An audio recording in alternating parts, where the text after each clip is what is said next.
Kalispera. Good evening to everyone. Kalisorisate stimbulitum somatum. Welcome to the Parliament of Bodies once more, and this week in a very special way, because as you know, we're getting close to the end of the exhibition of Documenta 14 here in Athens.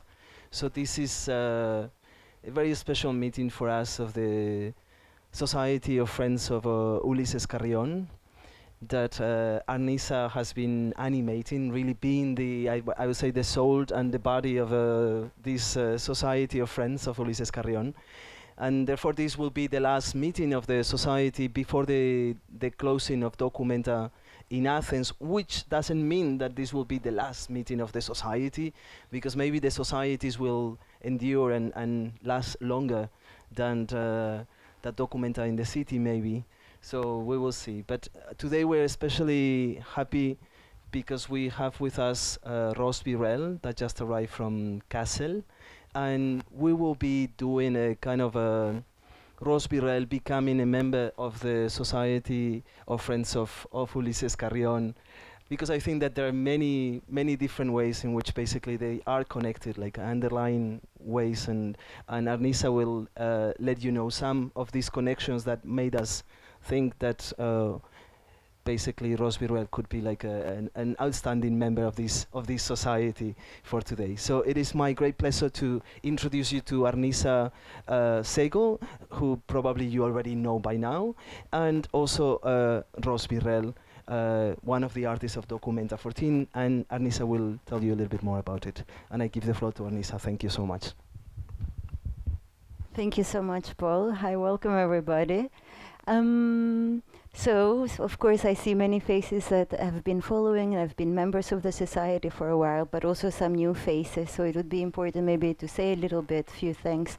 What is this, the Society of Friends of Ulises Carrión? Also a very specific name.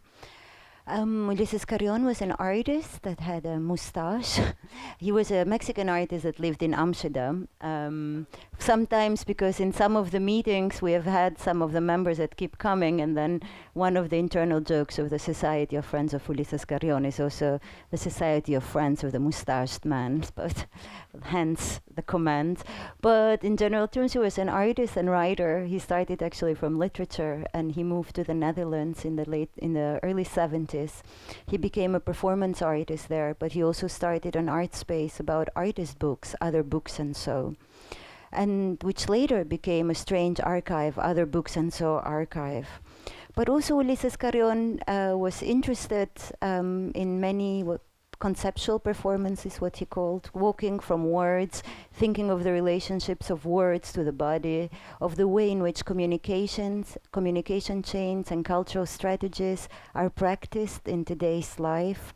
And within the society is often a departure point. So not always the meetings have been about his work or his oeuvre, but it's more taking some of his practices as a departure point, as a way of looking or of unfolding different stories, unfolding different artistic practices, and opening discussions.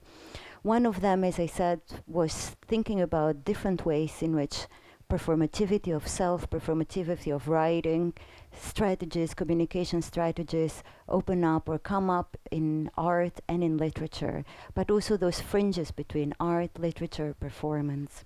One of the projects that Ulises Carrión did, and was one of the beginning of the conversations that we had with Ross, was one that I've often spoken about. I speak about it again, Gossip, Scandal and Good Manners, in which for a period of 3 months he invited 8 of his collaborators to spread specific stories, anecdotes about him and his practice in the city of Amsterdam.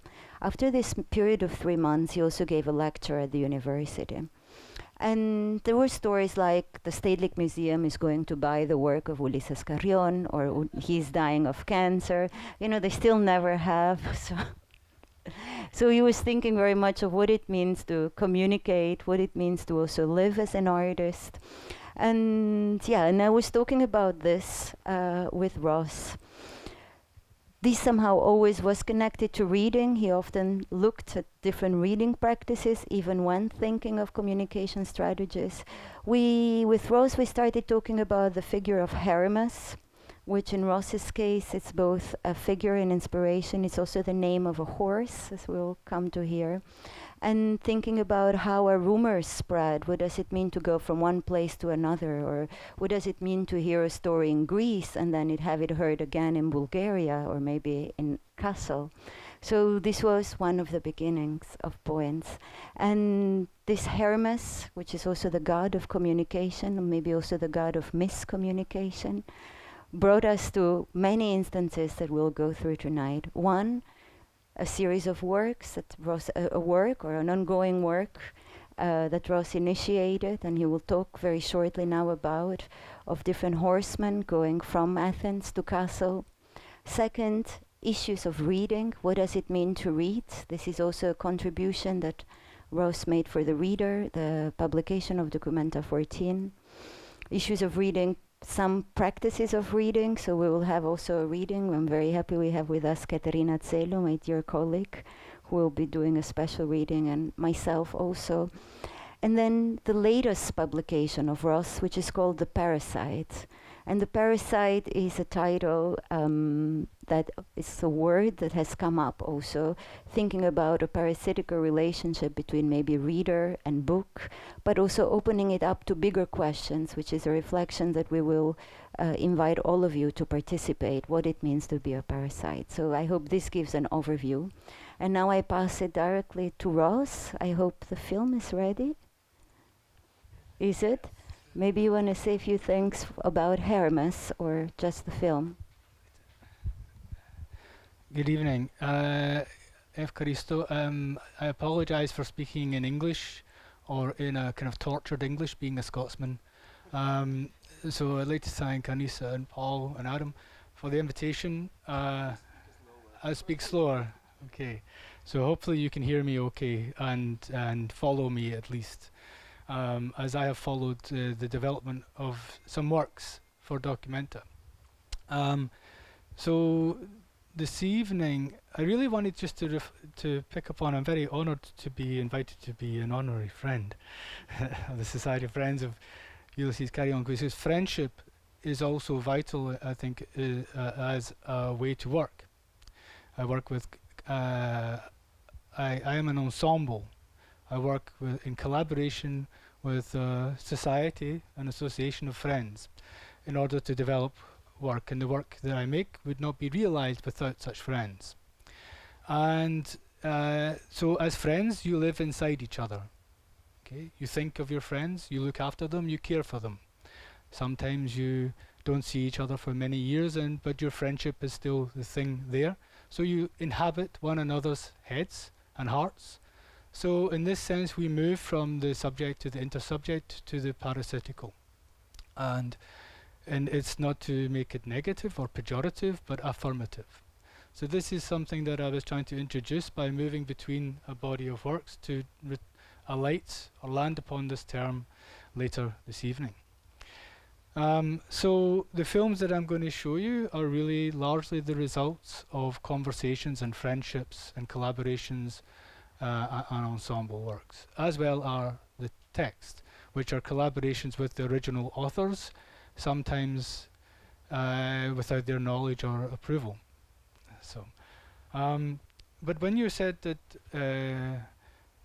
the rumor, so I was drawn to the sense of the rumor that, you know, Ulises Carrión's works will be collected by the museum in Amsterdam, or he is dying of cancer, because this is the desire of artists, isn't it, to be collected and to die? You know, this is the two extremes of ones to be collected to sustain a living, but to die in order for the collection to become more expensive. So, yeah, so this rumor. So the one of the largest, I suppose, projects I did for Documenta, beyond the project for the Megaron Concert Hall, which is just down the hill, was the Athens-Kassel Ride, which it departed on the 9th of April, in Athens, and arrived on the 9th of July in Kassel. And in between, I almost had this sense that the ride should just be a rumor. You know, we have a documentation and image stills I will show you of the sequence of the ride, but the ride is also the principal artwork, and the documentation is the documentation of an artwork. So the primary experience of the artwork cannot be experienced. It can only be experienced by the riders themselves immediately, and then there were 4 riders. So, and not all of them will have the same experience. They did not have the same experience. I, as the artist who devised the work and developed it in collaboration with the riders, did not also experience the work. It's too large and too extensive to be experienced. But I was also editing a film, which I'll show you, from I was making of a related work of the transportation of a horse from Buenos Aires to New York, and I was editing this and it's screened in Kassel. So it was also a rumor to me. So I think there are some parallels with the structure of the works and how they inhabit the world and how we may or may not experience them through mediated forms or direct experience if you are present in Athens or present in Kassel, and lucky enough to be. But I think how to begin. The film in New York is ready to Criollo, see? It has sound also? Yes. Okay. The lights, yes, thank you. Perfect. Okay. So this, the film of, is this better actually? This may be better. The film Criollo is about 6 minutes long, and it features an Argentine Criollo horse, and it is inspired by Shipley's Ride, which was a long ride from Buenos Aires to New York between 1925 and 1928. And this ride was published as an autobiographical book called Shipley's Ride, published in 1933. So it's published at an important pivotal moment in history when Europe is collapsing into fascism. So I was drawn to this publication and this epic journey, and it became the inspiration of this film project where I transported a Criollo from the same estancia that Shipley had ridden on 2 Argentine Criollos from Buenos Aires to New York. It took him 3 years. So I went to the same estancia run by the son of the owner in the 1920s for the horses from the same breed, to transport one to New York from Buenos Aires to New York. And this is essentially 2 films, one which is a short imagistic apparition of the horse and at the end of 6th Avenue, the Avenue of the Americas in New York, and the horse is standing at the Artist Gate to Central Park, and he's surrounded, you don't see them in the film, but he's surrounded by 3 equestrian statues to Latin American revolutionary leaders, Jose Marti, San Martin, and Bolivar.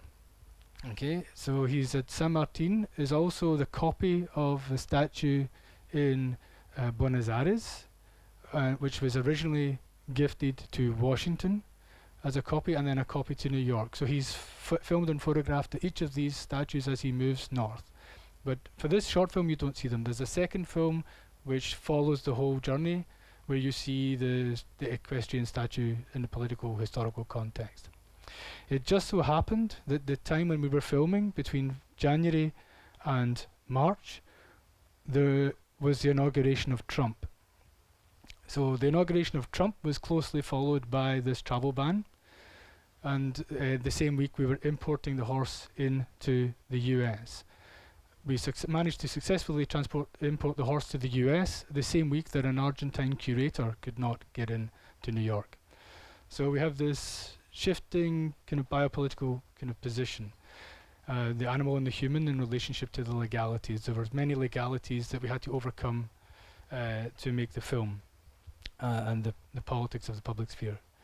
So, but in this film, the horse really just appears and disappears. So 6 minutes long, but the horse is also the same story for this film, is the same inspiration which inspired the Athens-Kassel Ride, this long journey from Buenos Aires to New York. Okay, so I'll show the film, and then I will maybe I'll show some images from the Athens-Kassel Ride, and then we can move on from there. Okay, thank you.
Thank you.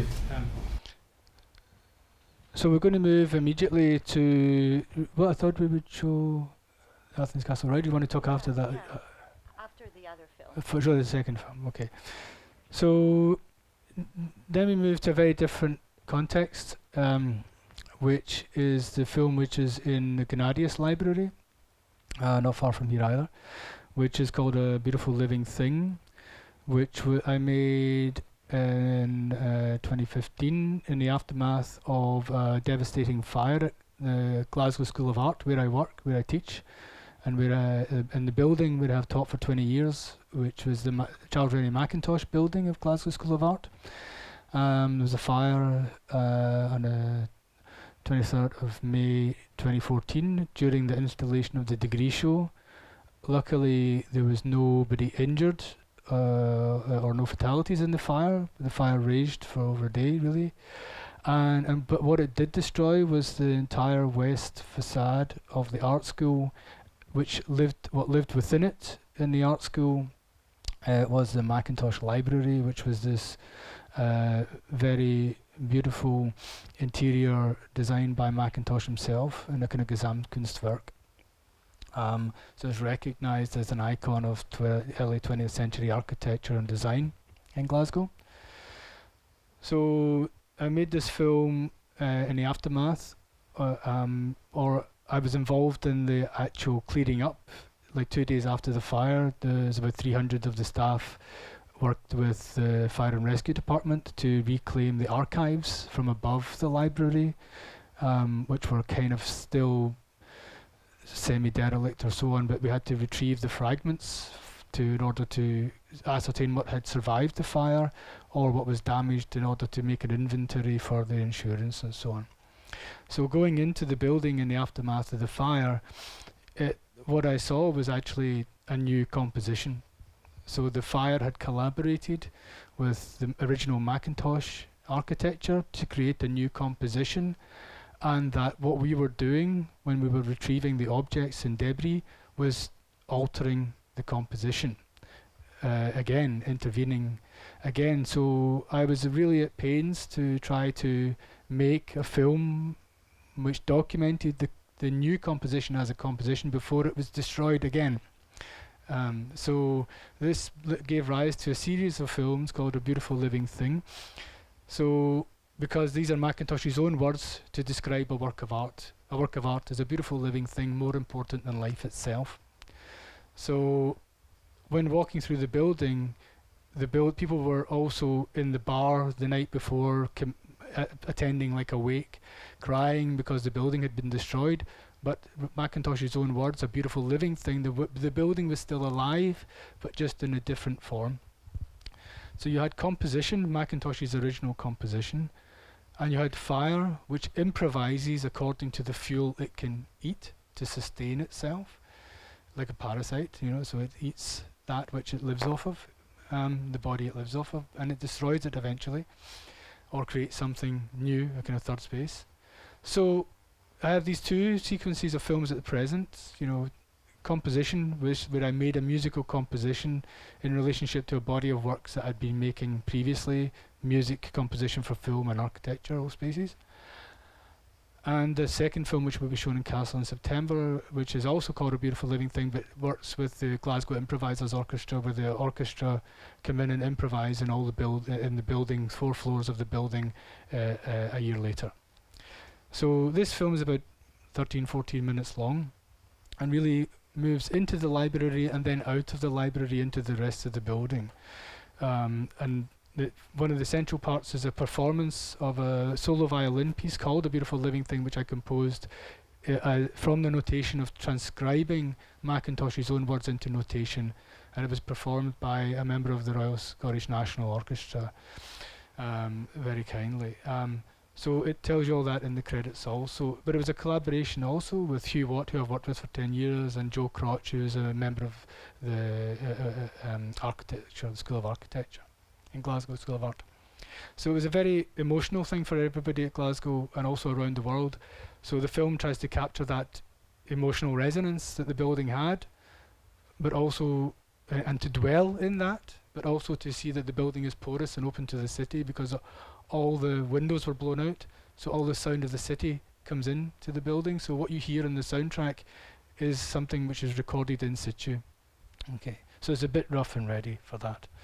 Okay, so it's called A Beautiful Living Thing.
Thank you very much.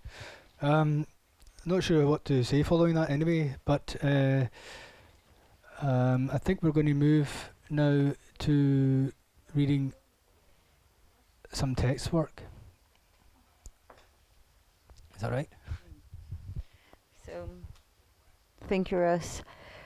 We're going to jump, but these jumps are somehow interconnected. The title of tonight's meeting was, and is still, what is it to read? We were seeing, when we saw the first film, I was thinking very much and telling to Ross how there is this strange connection, specifically in the Greek language, also between words, wording. You okay? Yeah. And the horse itself. So we were discussing how the Greek word horse is alogos, so without words. And somehow there is also this connection of the horse bringing through information, specifically in different times where the horse was a way of also moving from one place to the other, and at the same time not being able to like say the words. Yeah. So, but yeah, what is it to read? We go back to reading. We have had many readings here in this space during the Carrión Society. And by the way, in every meeting we have a sort of set of objects, artworks, sketches that during the break or at the end you'll feel free to have a look, including some of the publications that Ross has made, some publication of Carrión. And one thing that I am about to read, because when we were talking with Ross about what is it to read, I thought, whoa, within the meetings of the Carrión Society, we have had many of these discussions and many of those readings. But also in my personal research in Athens, there is something that has been coming up, the different modes of reading, the different necessities to reading. So maybe as a first comeback to you, I will read a one-page from a text that an artist, her name is Moira Davey, has written on the troubles of readings. I have to pick it up, actually.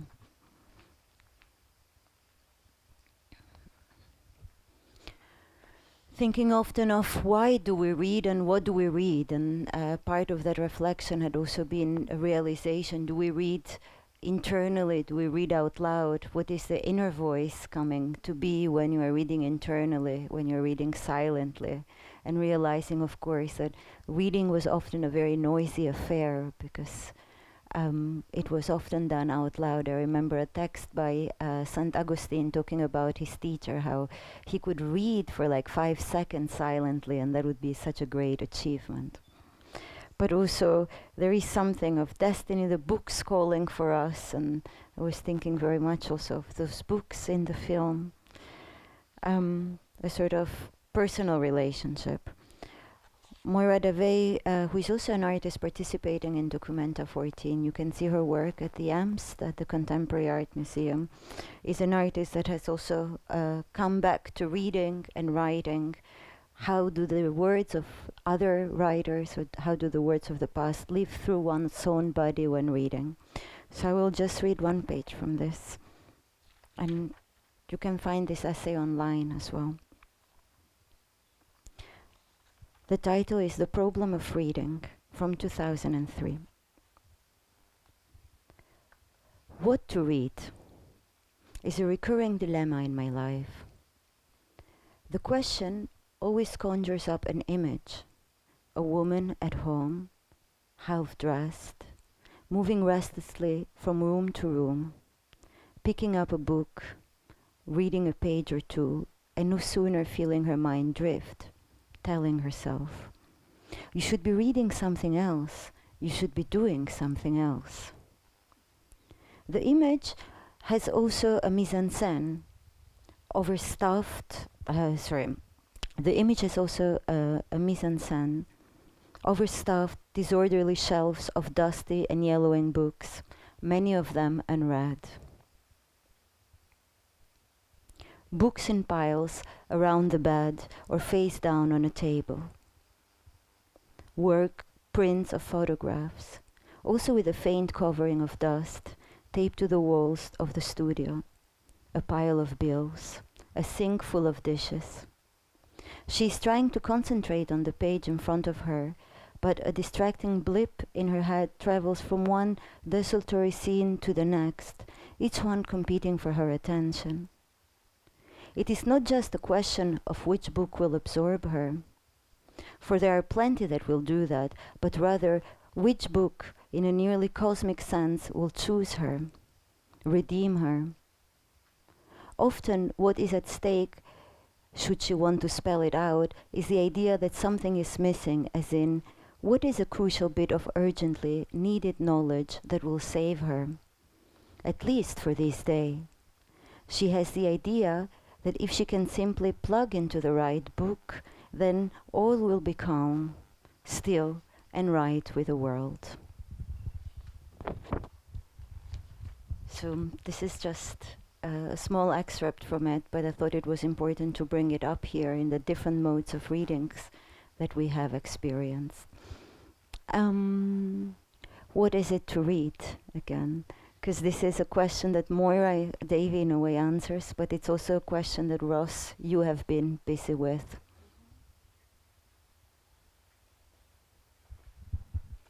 I'm very honoured to be in the company of Moira Davey. Okay. She was also in the credits of the Carrión film. I don't know if you noticed, because she was very helpful in the development of that project. And I share her anxiety, I think, about this question of what to read and what is it to read.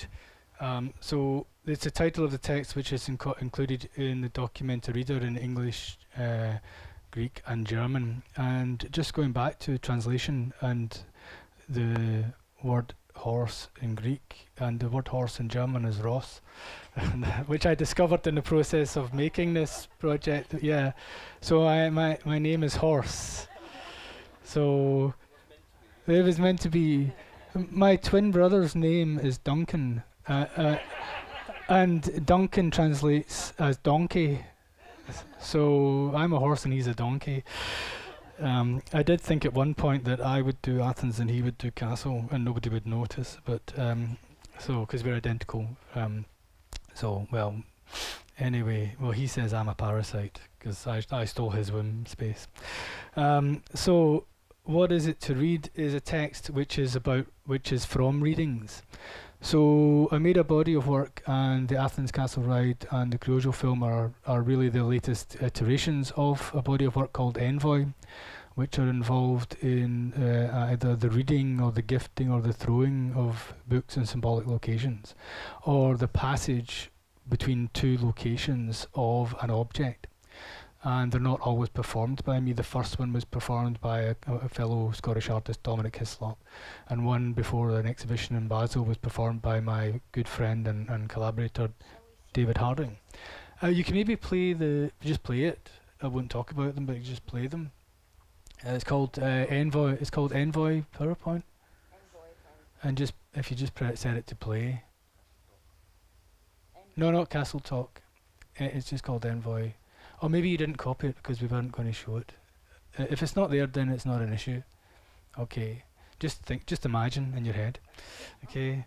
And these were all kind of responses to readings of utopian or critical theory and political text that I was reading. But from those readings, I wasn't responding with further engagements with critical theory. I was making artworks, and I was just riffing off of or being kind of improvising things in response to readings and seizing upon little fragments of text. So what I did for the book that I made with Marit Munzberg for Generation, 25 years of contemporary art in Glasgow, in Scotland, mainly in Glasgow, was to make a book which incorporated some of these readings where I would just lift text and make a new composition from the extant texts of other writers. But they would remain on the page where they were on the original source. So you form a kind of concrete or a visual poem in response to that, which can be read in any direction you wish, really, but largely across 2 pages. So this is what I'm going to read. Here. So it's really structured around kind of gifting, throwing, seated readings of books in various locations, and the titles become important. So if you just set it to play, and then I'll maybe, so this is the collected works of Marx and Engels thrown into the Neva River at St. Petersburg. The Winter Palace is on Dominic's right. Okay. This is gifting a copy of Thomas More's Utopia to the International Court of Justice in Den Haag. This is, after that I went to Rotterdam and bought a copy of Erasmus's In Praise of Folly, and took a ferry into the North Sea and threw it into the North Sea. So it's in Praise of Folly thrown into the North Sea. Then I took a plane almost a month later to take a copy of Thomas More's Utopia to give as a copy to the United Nations, because I checked the library and they didn't have a copy. And so I gave this copy, and the woman on the left was actually going to be starting a night class in Utopia the following semester, so I used that as a title for a work for the Scottish Parliament, a night class in Utopia. So it's gifting a copy of Utopia to the United Nations in New York. This is back in 2000. Next slide. And then I immediately took a taxi downtown and through the Stars onto the Hudson River, and through the Stars and Stripes, which was actually made in China, into the Hudson River at between the Statue of Liberty and the Twin Towers. And then the following year I went to this is in after residency in Nifka, I went to the north. I went to the kind of Sami area in Finland and Sweden, and this was reading Walden, the chapter on reading in a log cabin in Ari in Finland. This is reading The Principle of Hope by Ernst Bloch on Karl Marx Allee in Berlin, facing west. This is for the Guangzhou Biennale, reading the I Ching in Democracy Square in Guangzhou, which was the scene of a massacre of 2,000 students, pro-democracy students, in 1981. And the monument to the left of me is the monument to the students who were killed. And the Democracy Square, as called, is simply a roundabout, and nothing else there other than this little monument. And then I took a coach to Mokpo, which literally means the end of the road, and threw the book into the Yellow Sea, after a ferry ride into the Yellow Sea, and threw the book into the Yellow Sea. This is kind of stepping backwards in time a little bit. This is the interpretation of dreams thrown into the Gulf of Finland at dusk. And this is Martin Heidegger's Being and Time thrown into the Grand Canyon at a place on the Grand Canyon called the Abyss, which is a literal drop of 2 miles literally down, you know. And this is again Thomas More's Utopia on the 500th anniversary, throwing More's Utopia into the Mediterranean at Piraeus, and this was just in April last year. I think that's the end of them. So they're structured around gifting, reading, and throwing. So that's the kind of envoy project, but it's not always me. There was one with Dominic, and there was one that I didn't show actually, which is a shame. I should put it in, which was David Harding throwing Rilke's poem To Music into the Rhine. And then the horses, Ahi Veremus Fresero, the Argentine Criollo, is also an envoy, as is Hermes, who was the Greek horse, the Greek Aravani horse on the Athens-Kassel Ride, who's gone from Greece to Germany and is now a gift to Kassel, a gift horse, Kassel. So in parallel to these works, which are also referencing other kind of writings, then I made these series of works which are more like poems, small fragments, tiny fragments. So I'll read the one that appears in the documenta reader in English, and then Katerina is going to read in the Greek version. And I should say that in the Greek translation, it's not a translation of what I have written. It is, we went to the books that were published in German that I selected from. We went to the books.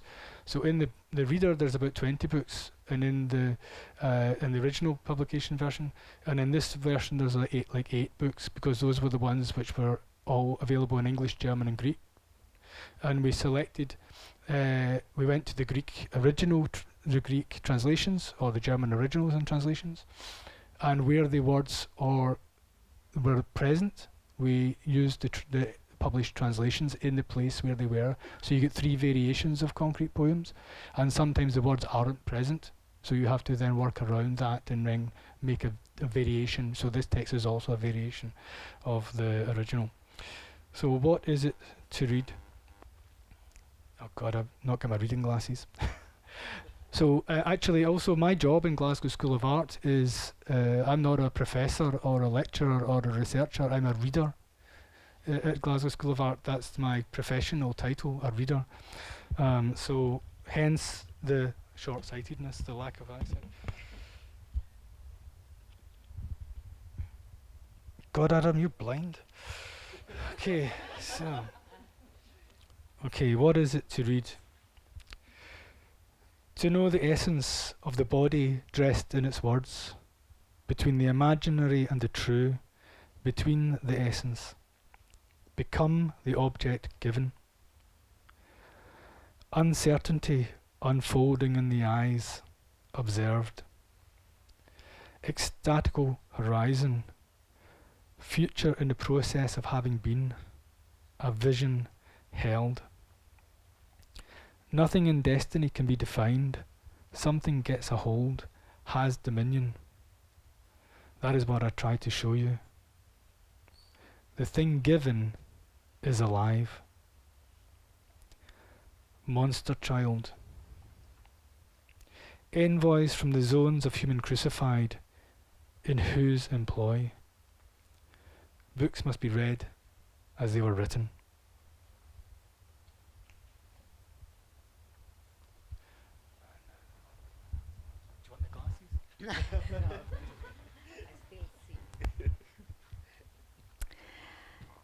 Τι σημαίνει διαβάζω?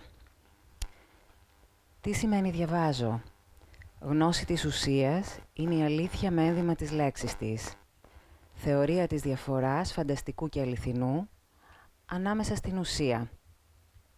Το δίνω μετατρέπεται σε αντάλλαγμα του αντικειμένου. Αναπτύσσονται τα δρόντα υποκείμενα, κινήσεων, αβεβαιότητα. Εκστατικό ορίζοντα, διατηρούμενη στιγμή. Ένα υπαρξαντικό μέλλον. Το πεπρωμένο δεν μπορεί να οριστεί, κυριεύει κάτι που υπερισχύει. Το δώρο είναι έμψυχο. Τερατογωνίας. Οι απεσταλμένοι από τη ζώνη των εσταυρωμένων σε τίνος στην υπηρεσία.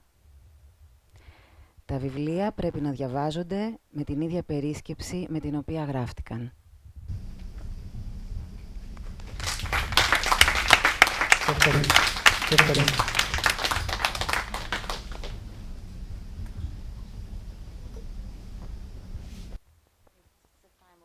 Parasite. Yes, I think so. I have a couple of books with me I should actually bring out for this.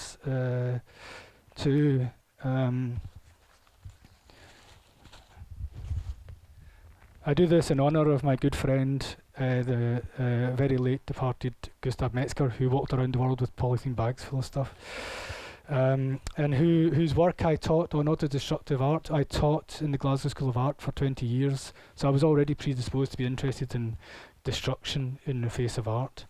And but in relationship to books, so we have the Parasite here by Michel Serres and Hermes by Michel Serres, and the text, so a couple of other books on Hermes as well.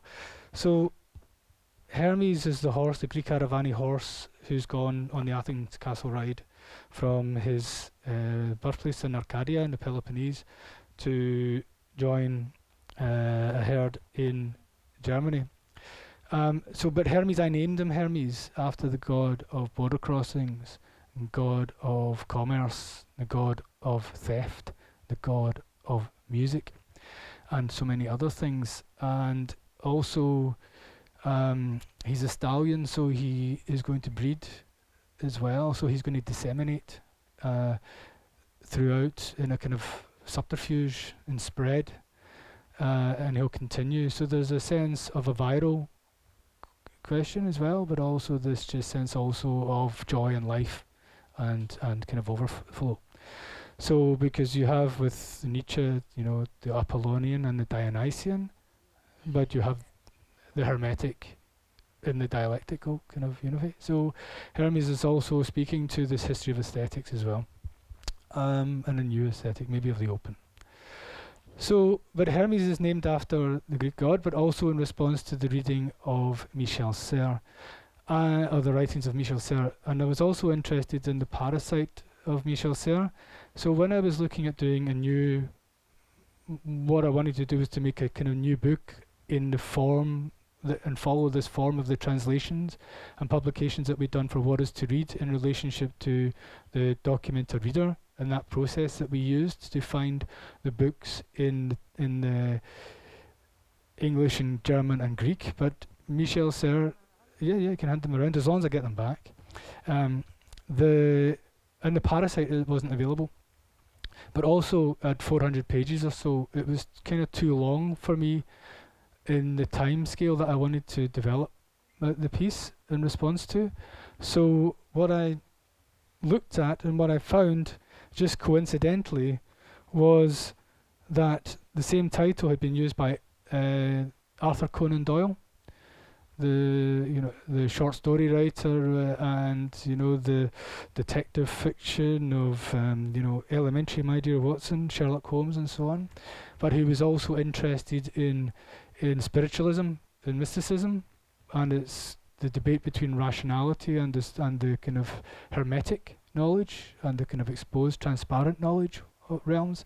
So I was looking at this exposed and the transparent, and the question of meaning, but also the hermetic and the question of the concealed and the revealed. So I started to look at Conan Doyle's Parasite, which just so happened to be available in German and English translations. German, Greek translation and English editions. So from this, I started to make, from the English, working in the same way that I worked with the other text, was to make a new composition out of Conan Doyle's text, which is called The Parasite, because I wanted to raise through this work these issues of the kind of parasitical relationship to the kind of, I suppose, the source and the host and the artist working in them, or the reading of these works. And also it spoke more broadly to other concerns that, in a pejorative sense, we describe the social other as a parasite, a parasitical relationship of people feeding off us, whoever we are, and so on. But also then this other issue of documenta in relationship to Athens and Kassel, and to describe this, and Kassel being in Hessen, and if you eat inside the word Hessen, you get Essen, which is to eat. And a parasite is that which eats alongside the host. From Michel Serres' definition, there are many layers of the parasite, that which is to eat alongside, and also to interrupt communication. The parasite is also a noise which interrupts communication. So I was interested in this kind of history of noise composition and the kind of essence of music, but also as noise. So when I made the Criollo film of the horse in New York, what you get is the noise of the horse and the noise of the traffic in one audio file together. And it's so when the horse moves, it's its hoofs, but it's also the traffic noise which surrounds it, and it's also the horse's breath. And so, but it's also then post-produced as well. So you get the sense of the horse has its own music. So this kind of broader question became, and also I teach in an art school, but I don't tend to teach in the studio so much. I teach in the history and theory department, really. I'm a reader in contemporary art practice and critical theory, and for many years the students would slag us, or we were the parasites, okay, in the school, because we needed them to produce art so we could theorize and historicize. Okay, so we are living parasites in the school, and the same as the curators and critics are the parasites of the art world. So, and also the artist, who in the artist-curator relationship is the parasite. Okay, so these kind of other broader kind of questions are kind of feeding into and feeding off of this kind of interest in Michel Serres and the idea of doing the work, which will appear in English, Greek, and German editions. So there'll all be 3 different ones, and I'm hoping that we do this quite quickly. Okay, so I think I shall read. I've never read this before, so it's not going to be so smooth. There might be some noise between because I've never even seen this printout before, and what form it takes. So, okay, so at least I'll get a head start. Okay. Silent flows of energy. Tainted materialist. World turns into star. Trickster shade. Furtive love gathered in dark ecstasy.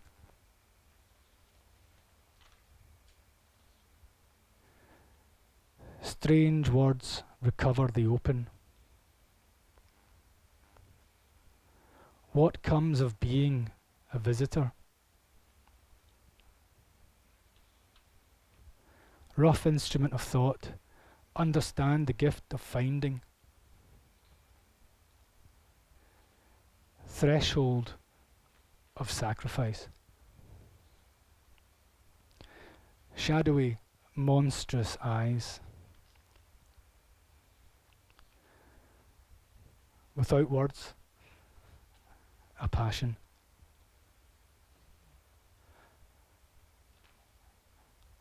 Parasite soul. Writhe dark eyes as before. Shadow horse becoming a moment double.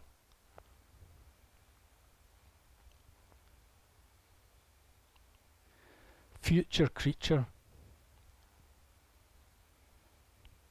Slight noise, scarcely human, longing for voice. Singing delicate on the edge of abyss.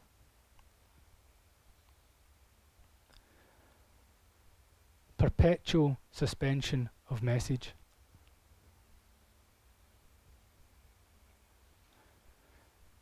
Truth walks the earth in silence.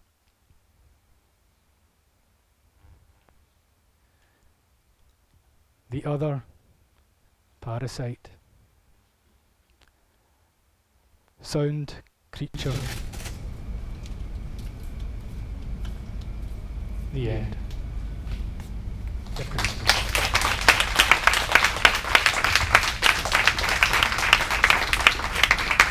Thank you so much, Ross. It was really beautiful.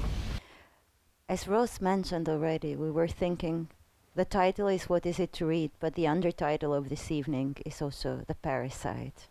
This being the new publication of Ross, but also being a point of departure for the conversation, thinking, what is it? What is the parasitic relationship? And you mentioned in the beginning also how to put it in a more affirmative way. So for that, we would like to have a discussion. We're speaking with Paul earlier on, who would also want to say few things about the parasite. This was before we started the evening, and now it's already 9:30. So, and I was also quite touched by, basically because I had seen your work before, each of the pieces in a separate location, right? Like either the book or the installation at the Guinarius or in Kassel, and then suddenly tonight, through your own voice and your own narrative, all became like a, like your own work together, and suddenly it was quite striking for me, something that I had not perceived before, which is the centrality of life to your work, of what, even more than what does it mean to read or what to read, is like what does it mean to be alive, and even in the two films that you showed today, it struck me as well the similarity with which you film the living horse and then this place that is supposed to be dead. Nevertheless, you still say the beautiful little thing or living thing, beautiful living thing. So something that is living in this place that is supposed to be dead, right? And the same with the Parasite, which we associate with death. Nevertheless, you seem to indicate that this is a sign of life, of the way in which life is produced, right? So I just wanted you to kind of maybe tell more about the place of life for you in the kind of work that you do, because I guess that you are one of the few artists that have chosen, and not without trouble, I know, living being. Of course, we don't see humans anymore as living. This is another discussion. You know, the being, like, basically the artist or the worker around us, we don't perceive anymore life. So we only see life when we see an animal somehow, right? So I'm saying this because the artwork is normally an object, and therefore is dead, right? In your case, as in few cases, like Abubakar Fofana sheeps, for instance, like they're also alive, and then suddenly there is the whole question of what does it mean to work with something that is alive, right? But it seems that in your case, you're like trying to shift the way in which we think what is alive. Maybe like look into other things that are alive without us perceiving it, right? So I don't know if you could comment on that. No, thank you for kind of drawing attention to that. In German, Gesang is Dasein. Okay, so living is, being is singing, or singing is being in Rilke's sonnet to Orpheus, and Orpheus is the one who sings to the animals and brings them, the animals, in to the fold. I don't know, I have to forgive me, but I don't know what it is in Greek. The Rilke translation from Sonnets to Orpheus of singing is being. So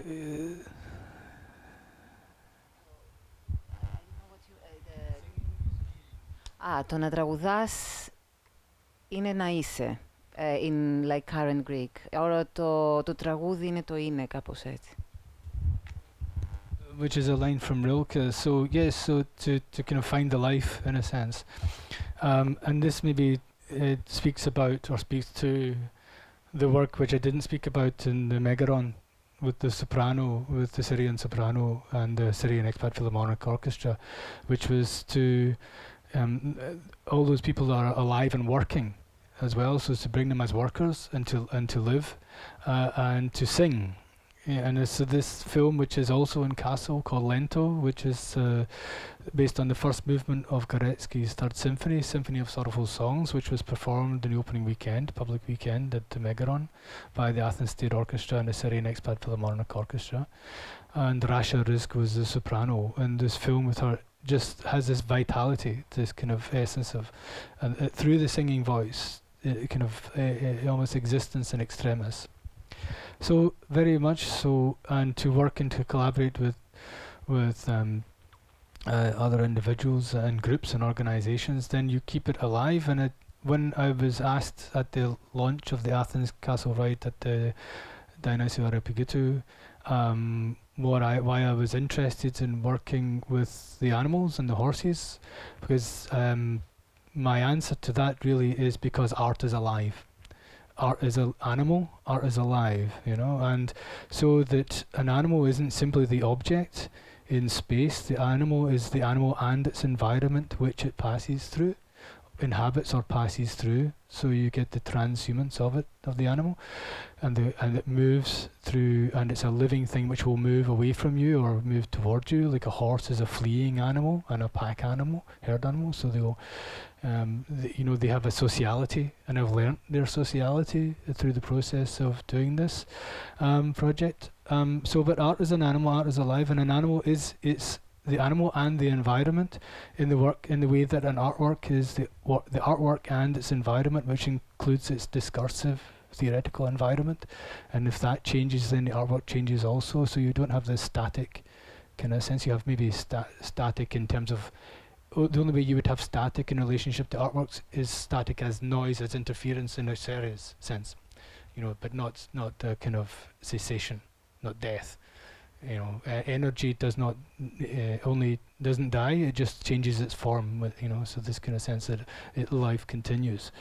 So yeah, I don't know if that answers your question, but try to do it in relationship to works which have some sort of life and vitality still, and maybe in relationship to a more general proposition about art itself being a living entity, including the object, not excluding the object, but also working in this kind of open sense where it has its own vitality. So, yeah, and so whether Hermes as a horse is an artwork is also an obvious question, but yes, he is, but also then he is above and beyond that, simply the horse, and he has his own, voice. So, okay.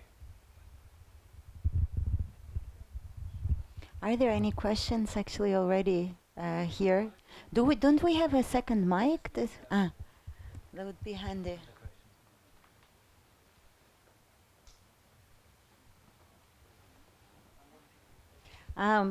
That's wonderful. Actually, Myrto is one of the students of the Sorry, Myrto, like I have to introduce you. And she's one of the students of the Elective Affinities, a course that we've been doing at the Athens School of Fine Arts. And she had the book, The Parasite of Michel Serres, as part of her graduation just a month ago. Yes. Yeah, thank you. And yeah, you mentioned static. And I was actually thinking, like, in the translator's note of The Parasite, it says there's a third meaning of parasite in French, which is basically static.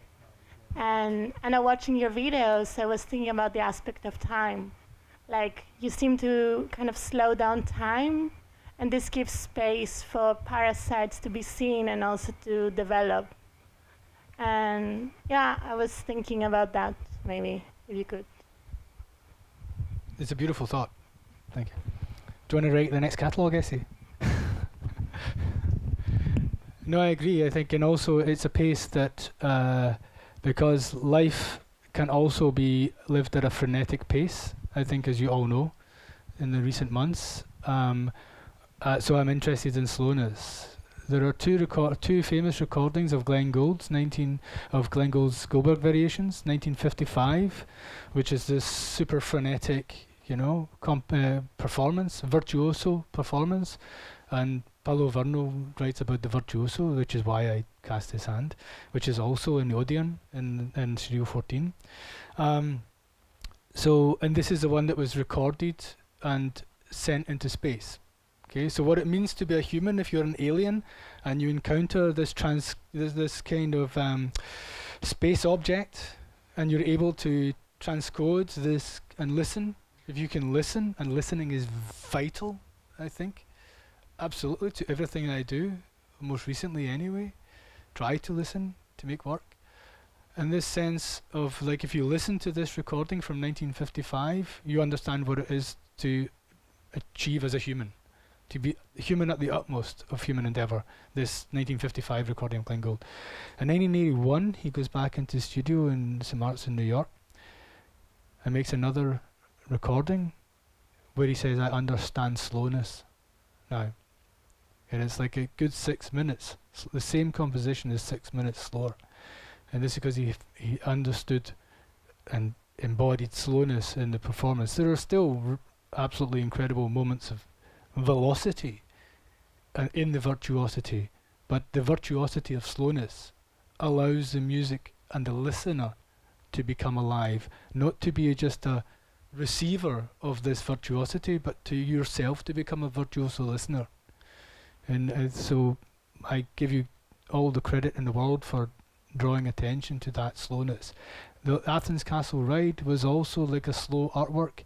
They took 3 months to move where everybody else takes 3 hours to get there, or so on, or 3 weeks or something, but they took 3 months. In this sense, what they moved at, in terms of the, another kind of the biologia of Serres, looking at the earthly and the worldly in the sense of the nature, this reclamation in a sense of a space which is absent. If life is absent, if the human is also dead, then nature is also dead. But in their process, they moved at the pace of spring, moving north through Europe. In this sense that they moved with the season, at the transition of the season from spring to summer. So in this sense of we slow it right down, and the grace of that slowness, and to learn the different herbs on the route that the horses can and cannot eat, and all these kind of things, the different grasses that you move through, that who knows this stuff anymore. you know. So there's another sense of only if you move at that pace will you learn to listen to the environment in that way. Okay. It's not the only way, but it's that way. Any more questions? Yeah, I'll get you my...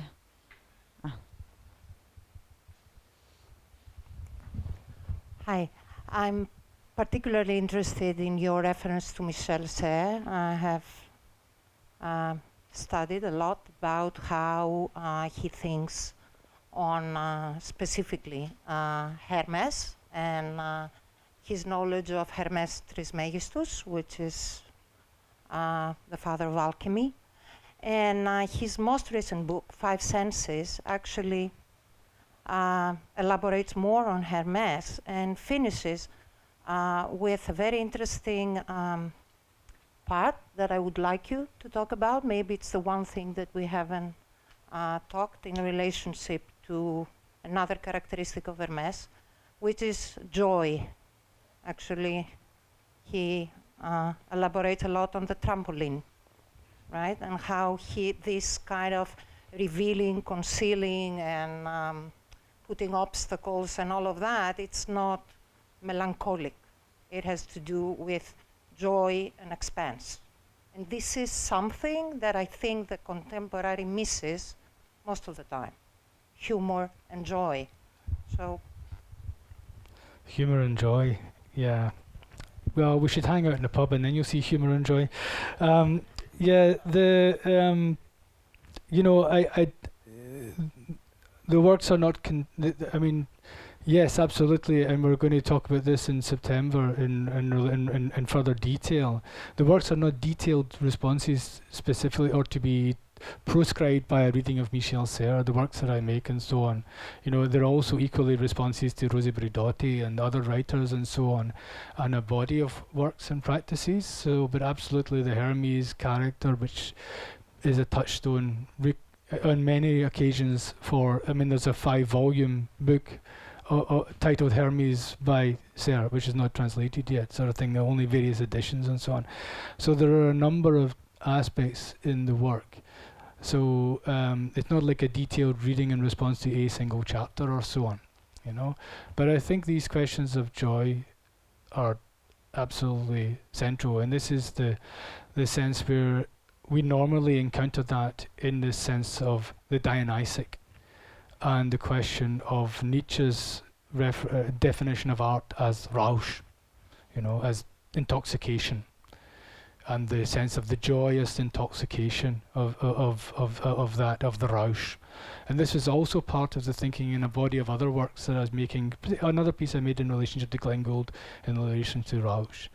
So, but the Hermetic, I think, is a slightly different question from the rush of joy, of intoxication.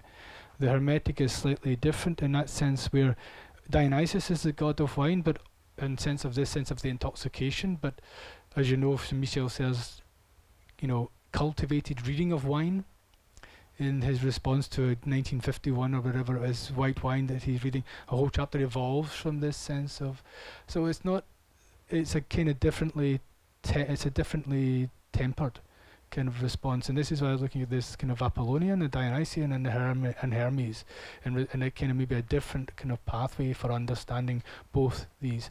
So in the melancholy of the film at the art school at the beginning, it ends really with a dance. It moves from a kind of Scottish Highland lament to a dance, in a sense. So, and this transition, I think, is important with joy and humour. And you know, these are only some works out of a whole body of ongoing works. There is an awful lot of ironic humour in another series of works that I make and so on. But I mean, so I can't give you a detailed transition between you know, Serres' Five Senses and this work. But the only thing I will say is the relationship of mingled bodies.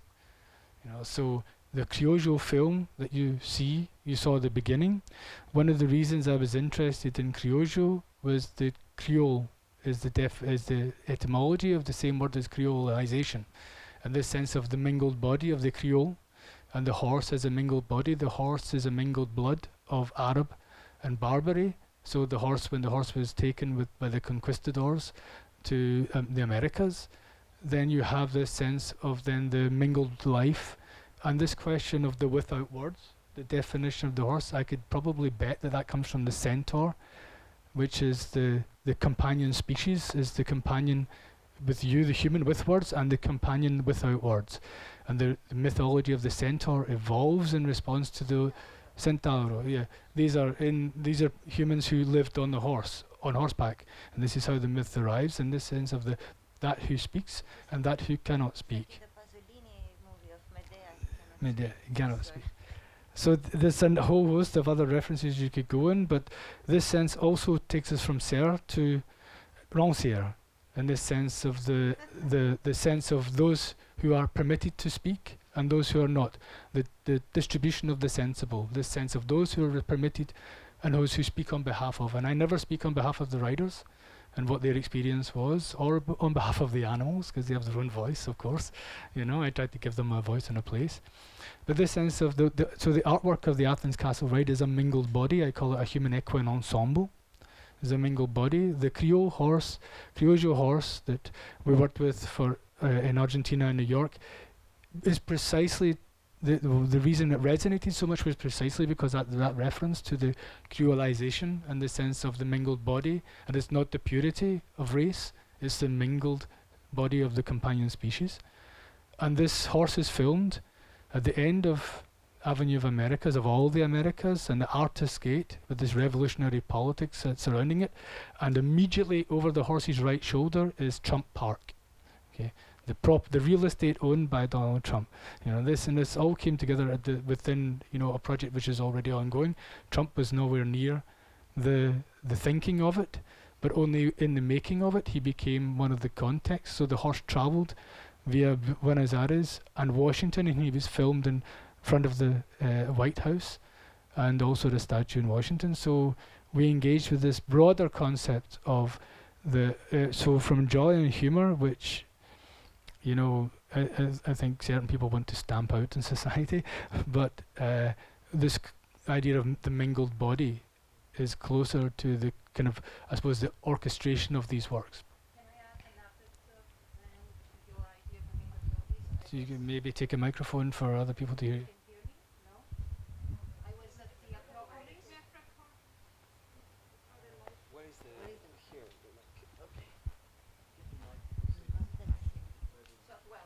I was at the Acropolis when the horses left, and there were so many people around, and I was listening to them, which is practicing Michel Serres, not quoting him, actually, as you did right now.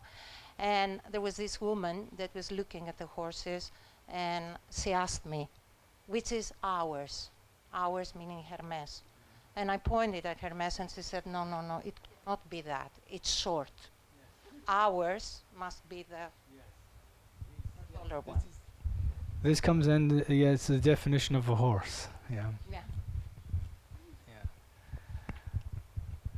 And this again is I suppose the discursive context, which then changes the object, if you like. Yeah. So the long riders ride through mountains and forests. They don't ride through cities. So you can't and rough terrain. So you cannot ride like an English thoroughbred or so on. But one of the things, and I've said it in an interview I did with Christoph Platz, which was published in Mus magazine, that I'm not an equestrian, I'm not a rider. My first experience or encounter with horses was seeing them in the racetrack. So you have the elites and the millionaires owning $1 million stallions and so on in the racetrack, or in police baton charges during the miners' strike in 1984, 1985. So the horse as a weapon of the war machine for the police. So the horse as an oppressive weapon because it's taller and you're mounted and you're above and your baton can go down. So it's like the cavalry for the civic to kind of put down the civic rebellion. And this was the use of the horse in my imagination. But what I was interested in was that this horse, and the criollo horse, there's an Argentine criollo horse is a farm labouring horse. So it's a worker's horse in the sense that it works. It moves long distance. It endures long distances with little water and little food because it's grown up wild and so on. It was abandoned, and then it was reclaimed. So they break them from the wild. The estancias are massive, and they go and take them from the wild, and they work them. So that essentially it's a worker horse in collaboration with the companion species of the liberar. And the horses on the ride they're low horses. We went to the north, and a stable in the north of Athens, in Hermes, to ask if they would help us stable the night before and the night after the launch, and they said, oh yeah, sure, you can have this area of pasture land, because these horses don't need stables. They're hardy horses. So the ones we have from Europe and from Greece are mountain horses. Okay, so they live in the mountains, not on the plains and the plateaus, but in the mountains and the plateaus, and not on the plain. So because they don't need stabling and all the protection that you would normally have for your $1 million horse. These are €3,000 horse or something. And we said, so we don't need a stable, we just need this. How high is your horse? Oh, 145. This is not a horse. Okay, your horse is not a horse, right? So it's not permitted to be accepted, and the word pony doesn't really exist. It's a pony, So, and to put the record straight, we never applied to the Athens Municipality to ride ponies through, as horses,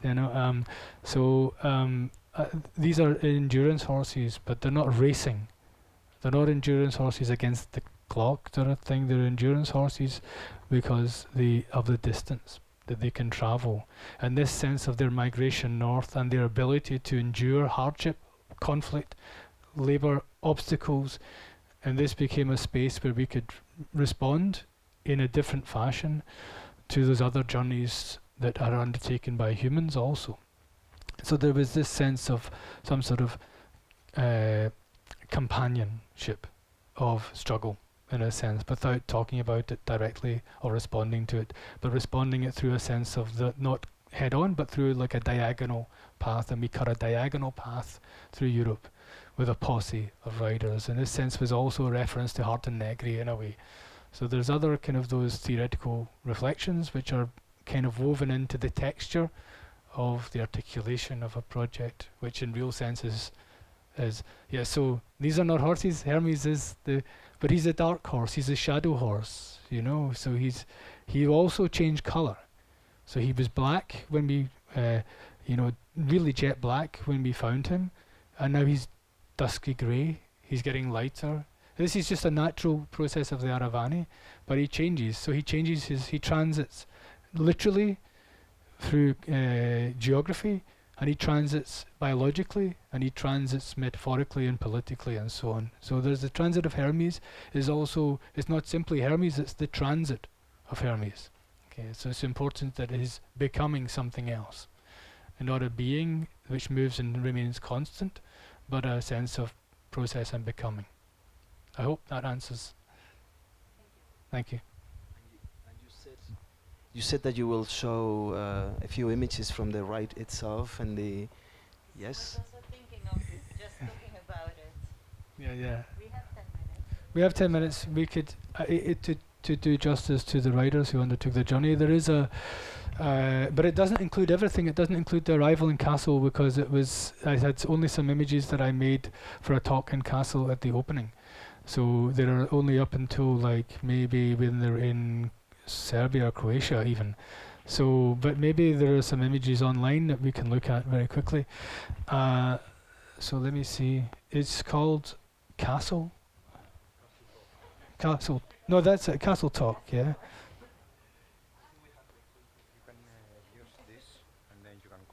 No, just if you just click it. Oh, okay. Yeah, okay. Okay, just click on it, it's fine. Okay, yeah, so this is Ahi Veremas Rosero, who's now living in Atlanta, and and behind obviously you have the Avenue of Americas. So next slide. And this is Ahi as he's photographed in the plaza in Plaza San Martin in Buenos Aires. So, and there's another variation of this image in Kassel. So to have the horse in Plaza San Martin in Buenos Aires, we found out like 3 days before filming that it's actually illegal to have a horse in the city, which is not either in a ranch or in transit. You cannot have an animal of that size standing in public place. So we worked very hard over the 3 days that we were already there, because we had already booked his flight from Miami, from Buenos Aires to Miami, and he needed to be filmed before we left. So they managed to suspend the law for the 5 hours that we took for the filming process. So he's in this kind of space which is beyond legality. So what I thought was also interesting in relationship to this. And then we moved him and filmed him in Washington at the copy of the statue, which was given in 1910, I think, to Washington, and it's been moved also. And this is in Triangle Park on Constitution Avenue, which is just down from the White House. So I don't think the next slide shows the Washington. And then he's in the same copy of the statue in New York. I didn't put the slide in where he passes the White House. So this was the kind of equestrian statue context of this, was a kind of structural marker of a journey, which doesn't appear in this sequence, the film sequence, because I wanted to do something else. But these are still images which will form also part of an installation or a book, and then there's another film which follows this full journey. So this was inspired by Schiffli's journey from Buenos Aires to Washington and then New York in the 1920s. So this was the next slide, please. So this journey of Schiffli's ride was also the inspiration. This transit from Buenos Aires to New York, from south to north, was also the inspiration of the Athens-Kassel Ride. Because when we were I was discussing the development of this film with Adam, he said, well, you know that documenta is going to be in Athens and Kassel. So it made the sense of trying to make an actual ride in response to this film that I was working, which was just about transportation and not riding. And when we calculated the distance and the time to undertake it, it worked out roughly at 100 days to ride from Athens to Kassel, but then it sort of made a lot of sense in relationship to the structure of documenta itself. So this is the riders going from, so Peter van der Gutten, David Verwetzer, Jolt Szabo and Tina Bosch.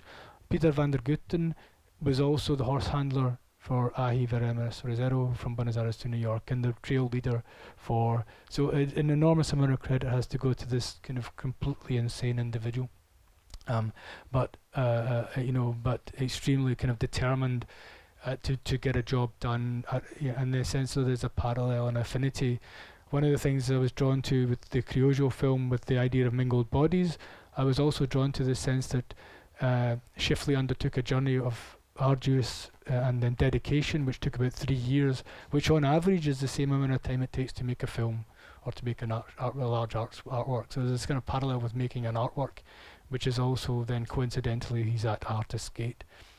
So I recognise some affinities with Peter van der Gutten in the sense of the determination of artists to make work in the face of adversity or so on. David Verwetzer had done the Iron Curtain Trail in Germany as a rider. Jolt Szabo is from Hungary, and Tina Bosch is from Argentina. Okay, so the next slide. So then Hermes is on the left-hand side here, and this is them really just in the kind of leaving the north of Athens, in the mountains north of Athens. The next slide. In a mountain village in the north of Greece, in the pouring rain of Macedonia. And the mountaintops of Macedonia, resting. They had rest days. They had always inbuilt rest days, so that you're working at the pace of the horse, not of the human calculation. Okay, so keep going. And this is in Serbia. And this is when the riders tried to re-enter the EU. They spent 6 days on the border, trying to negotiate re-entry into the EU. So the horses originate in the EU, and they went out of the EU at Macedonia and through Serbia, and when they reached the Croatian border, they're re-entering the EU, and they were stopped. So they had the papers to get out of Serbia, but the papers used to get out of Serbia weren't correlated to the papers that you needed to get into Croatia. Even though they had okayed and approved the paperwork and sent the paperwork to the vet the day before they arrived with the horses. So they go and check everything at the border before they arrive with the horses. They arrive with the horses and it's a different vet who refuses to accept the paperwork that the vet the day before. And this meant they had to spend 6 days on the border shuttling back and forth, and they spent one night camped at the actual border point as well. And so this was a sense where the legalities and the bureaucracy that surrounds this, the projects we've experienced with the illegality of a horse in Buenos Aires, with the horse in Washington. We had 3 different permits to negotiate, and then also in New York we had 4. And these ones we had like 5 different paperwork for each of the 5 horses. So what you have here is the sense that the legality which surrounds the transportation of horses, I just saw Dimitris, hello, is that you can transport horses for like a polo match for 2 days and back, or you can transport horses on a truck for 8 hours for slaughter. So you can show horses for dressage and polo, couple of days in and out, that's you. Or you can the horse goes through the country but never stops, never sets foot because it's in the back of the truck. It's a slaughter horse. And those are the only 2 legislations that exist. For horses to ride from Athens to Kassel, they have to spend maybe 2 to 3 weeks in each country, which means you have to physically, legally import the horse into the country that you're moving from. So we had to import the horses from Greece to Macedonia, import the horses from Macedonia to Serbia, export them and import them each time. And this was the hold up on the border, getting back, importing into the EU and exporting from Serbia. And all this surrounded at the same time as the horses were delayed, sort of thing. So these are the layers of bureaucracy that unfold as you devise and develop a project like this and so on. So you need the specialist care. But they were always kind of taken care of because there are specialist vets travelling with them. So David Vebetzer is a representative of the IFD, who was one of the major sponsors. So the care of the horses was always cared for in primary in the whole process. I think, next slide. Okay, so this, and then this, in the Kassel talk, and then I went to talk about how those kind of questions were faced on a much larger scale with much more at stake by a whole host of others. But the project evolved at the same time as working on another large-scale project with the Syrian Expat Philharmonic Orchestra. So I only talked about one real project. I didn't talk about this other project tonight, but I mentioned it in passing and briefly. So yeah, so I think that's the end of that image. Yep. Yep. Thank you. Thank you.